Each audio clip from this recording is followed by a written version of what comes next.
the Bulls get Nikola Vucevic, and it's crazy. Like, I'm freaking out. The Chicago Bulls haven't had a relevant star outside of Zach LaVine in like 3 years. I don't I mean, know. I'm losing my stuff, bro. I a like. relevant start. If Zach Levine was listening, he basically just tuned out right there. I said Zach LaVine is since outside of Zach LaVine, we Yeah, haven't you had. took a second though. Okay. Well, okay, well, let's be honest, bro. Like Zach LaVine's an all-star. He's a tremendous player, but he's not LeBron James. But anyway, the Bulls haven't constructed a competent team in like 5 years. And we might have the beginning building blocks of it with getting Vucevic and now Daniel Tice as well. That was my concern that I'll talk about in a bit. So Joe, I know you're gonna tell me to hold my horses and probably Yeah, right so. But you have but to wait what 48 hours for them to play. huh? Like you have to wait 48 to 72 hours for them to play. Yeah. I Like mean, it's going to take time to gel, yes. calm down.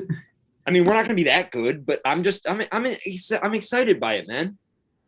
Yeah, okay. I mean, fair enough. You got a good player there. Yeah, so But I guess I'm wondering, how does it change from your perspective as a neutral? Because obviously, I have rose tinted glasses on. Everything I see, I'm going to be like, oh my God, we're going to be good. And in reality, I'll probably be let down and disappointed. But I want to know how does this change the Bulls short term and long term outlook and playoffs wise? Do you see this now being more likely than not that the Bulls are getting a playoff spot? well, long term wise, I'll start there. It all depends on Nicola's contract right now. It's 2 years. It's 2 years. Yeah, I think it's this year and next. Long term, I think you guys are going to be. You guys get an extra year to get more pieces to make a playoff run, and I think you guys are close to a playoff run. I think the Mavs and the Bulls are kind of similar in this situation where there's a lot of offense, but zero or barely any defense.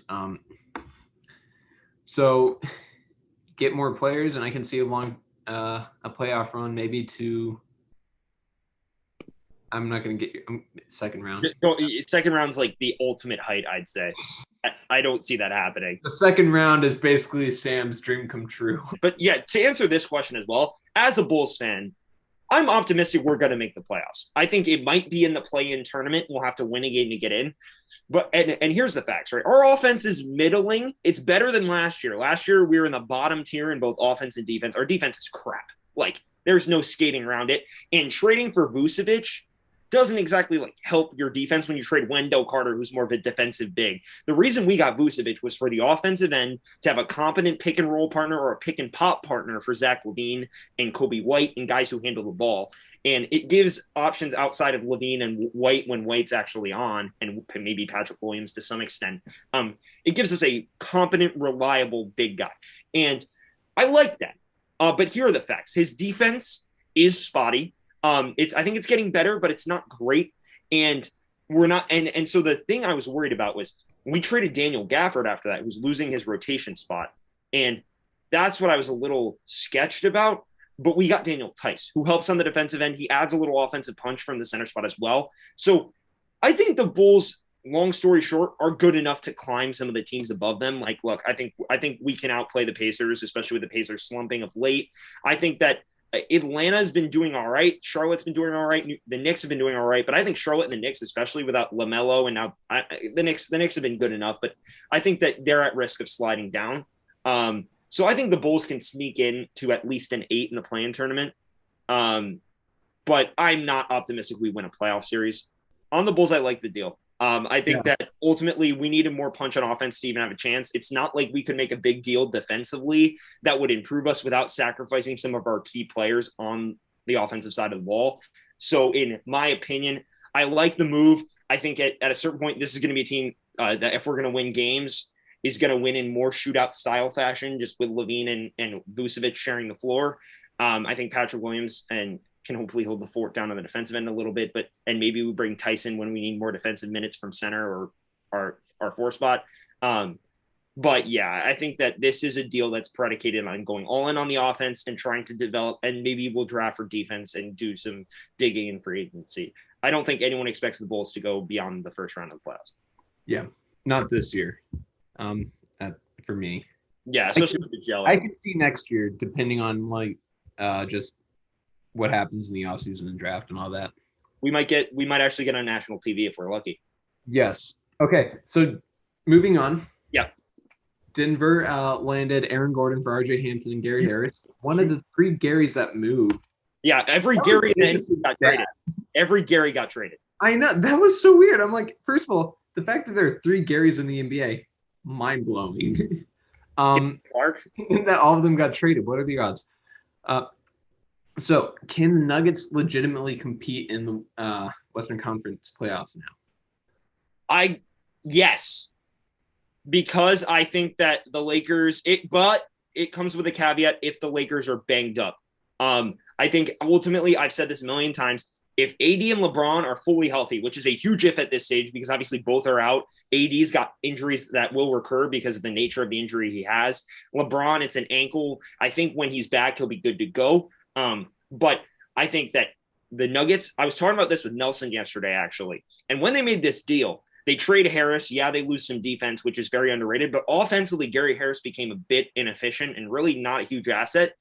Here, Aaron Gordon brings defense, athleticism. You can play him in a nice 4 spot. And it's not like you're sacrificing a lot of spacing because you can play Jamal Murray, Will Barton, and also MPJ and Jokic. So you got 4 guys who can shoot reliably. Will Barton shoots 37% from 3. I looked it up yesterday. I think that team on offense, if you have the likes of Barton, Gordon, MPJ, Jokic on the floor, the switchability offensively is going to be a nightmare. Like, how are you going to guard that? Because the only weakness offensively is Gordon shooting, and it gets offset by the number of shooters around him. Defensively is the issue, but I think Gordon adds some defense to make up for what they lost with Harris. And I also think that Barton could improve his defense a little bit. That's not awful. I think that, yes, they will be slumping a bit defensively, but if the West is banged up enough like it is, I could certainly see this Nuggets team competing in the Western Conference. Yeah. And I actually, if I say anything, it's just going to be repeating you because I fully agree.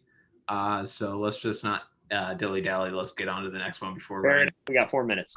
Rockets and Magic blow it all up. Which team had the worst day and why? Can I go first? Yes, go first. Okay. I know who you're going to say. It's the Rockets. I mean, they have gotten Jack for James Harden. Yep. Have you seen the graphics of just what they've gotten? It's awful. It's pennies. Like the Knicks have gotten more for Kristaps Porzingis in that trade than James Harden going to the Nets. That is insane. Yeah. And I mean, I honestly thought that the Rockets would have traded John Wall, in my opinion. Yeah, I mean, I think there's less trade value on Wall just given his contract. Yeah. But here's a thing that's notable for me. I agree with you. Look, the Magic, they have a purpose for blowing this up. It's because they're not good. Like, they're not going to go anywhere. They literally remind me of my Bulls in so many ways, and they've been the 8 seed perennially in the playoffs and done jack. Well, they beat the Bucks one time last year. So they won 1 game against the Bucks and 1 against the Raptors in 2019 as a 7 seed. Like, congrats, you beat the team that ultimately won the championship in game 1. Like, yeah, you won a road game. It's nice. But you need a banner for that. Honestly, it's the only banner the Magic. We beat the champion team one time. You won 1 game. But yeah, no, look, I think the Magic strategically, they had a reason for blowing this up. They're tight. The guys they had were at an age that didn't align with their younger core. They needed to blow it up. The Rockets, as you said it, Harden for pennies. And these pennies, you know who they were? Avery Bradley, Kelly Olynyk, and like a 2022 pick swap rights. Mm-hmm. So you're sitting here and you have James Harden, one of the best scorers in the league. Say what you will about his play style, whatever. But there is an absolutely no circumstance in which you should be getting glorified scrubs. Like, Bradley was solid for LA last year in the minutes he played before the bubble, but he hasn't done much since. And then I think the bigger thing for me is Kelly Olynyk in the playoffs hardly got minutes. Like, he played a couple good minutes in the finals, which I'll give him credit for, but they're glorified scrubs compared to James Harden. And I think, Joe, you said it best. The Orlando Magic had a reason for blowing this up. The Houston Rockets, yes, I understand why you traded Harden, but if you're going to trade Harden and you have nothing else, get nothing for him, that's disgraceful. Also, in my opinion, I kind of think the Orlando Magic, because they have like one of the youngest cores in the NBA, I think they have a brighter future ahead of them than the Rockets at this point. Absolutely. I mean, look, I know Isaac has the ACL, which isn't great, but Isaac's a young piece. Mo Bamba. You have Markelle Fultz. Yes, he's coming back from an injury as well. Cole Anthony, as much as it pains me to say it, actually showed a lot more promise than I expected from him, especially shooting wise a little bit. And like, yeah, there are a lot of younger pieces that could work. I believe they traded for RJ Hampton as well, who's a very young piece. There's a lot of guys that really could fit and build a competent roster. Meanwhile, you're trading the likes of Fournier and Vucevic, who are older, but like they traded away older guys because, and Gordon is young, yes, but you needed assets for Gordon because Gordon clearly wanted out, and it just wasn't working. So I get what they're doing. They're blowing everything up. The Rockets, no purpose whatsoever to this besides getting rid of a disgruntled star for pennies. Hey y'all, thank you everyone for watching. If you want to see our last video, click here. If you want to see our next video, click here. And if you want to subscribe, click on my face.